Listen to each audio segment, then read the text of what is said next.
Right now, the car ride-hailing company called Uber is allowing female drivers to refuse to serve male passengers in their cars.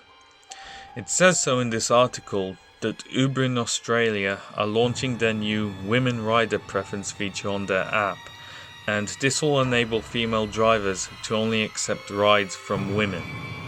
They claim, of course, that this is so women can feel safe from men.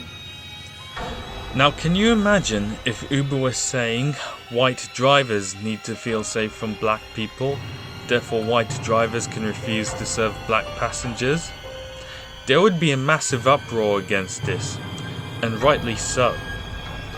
Not only is this discrimination against men from Uber readily comparable to racial segregation, Uber is actually breaking the law in Australia by discriminating like this.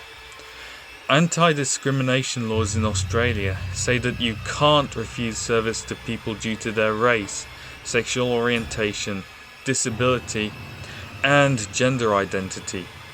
So that includes men. So, lawsuits can be brought against Uber in Australia for their discrimination of men.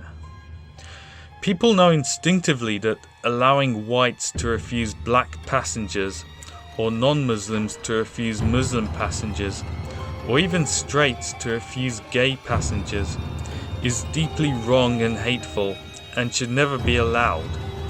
Saying that these groups of people are dangerous or make people uncomfortable are not allowable reasons either. So how come then, when females can refuse all male passengers, that is seen as okay and even justifiable by society? Well, that is largely because men allow this mistreatment to happen against themselves.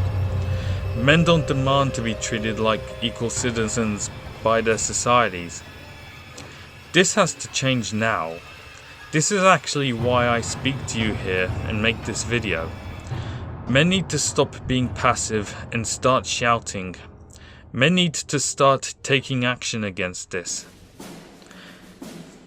That is why we have launched our Twitter campaign with the hashtag #UberHatesMen. All it requires is that you get on Twitter and tweet your displeasure against Uber for allowing this discrimination against men to happen, and you include the hashtag #UberHatesMen. You can also mention Uber's profile on Twitter @Uber with the hashtag #UberHatesMen.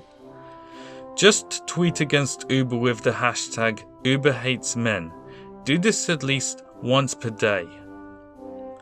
Since starting the #UberHatesMen hashtag just 3 days ago, over 3 dozen people have already joined in to spam at Uber and show their disgust at Uber for treating men like underclass vermin. The #UberHatesMen hashtag has already grown rapidly with this small amount of people. Imagine how quickly it could trend if hundreds more men, and then thousands more men, joined in. If we can get as many people to spam the hashtag at Uber at least once per day, we can seriously raise public awareness against Uber's discrimination of men. We can convince men to boycott Uber. We can even get men in Australia to start suing Uber for breaking their own country's anti-discrimination laws. Men being active for a change can really send a powerful message that women being allowed to treat men like dirt and refuse service to men is not okay.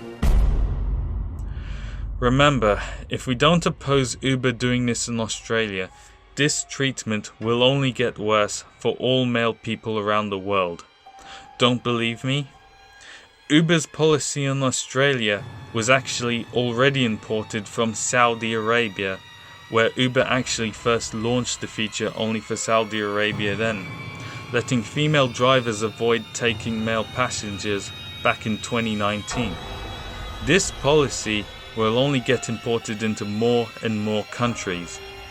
Companies and governments everywhere already feel emboldened to push this kind of misandry into their laws and policies.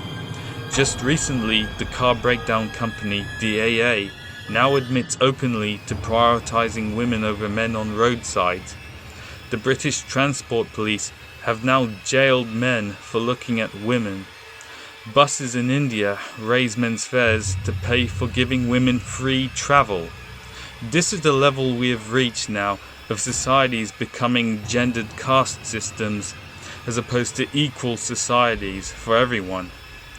And this practice from Uber of letting female drivers refuse service to male passengers based solely on the gender they were born with is just another step to globally reinforcing misandry against all of us. So don't passively enable this. Draw a line in the sand now and join the Uber Hates Men social media campaign today. Thank you.